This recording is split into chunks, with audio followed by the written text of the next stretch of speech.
How to find your saved CapCut templates. Launch your CapCut application on your mobile device and log into your specific account. Then after tap on the templates section from the bottom of the screen that is between edit and projects.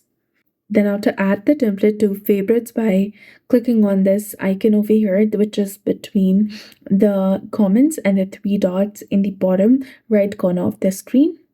You can see that it has been added to my favorite section. Now let's go ahead and open the profile of your CapCut.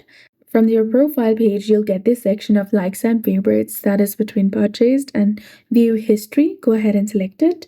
Now go to the section of favorites that is beside the liked content. And here you'll get all of your saved CapCut templates.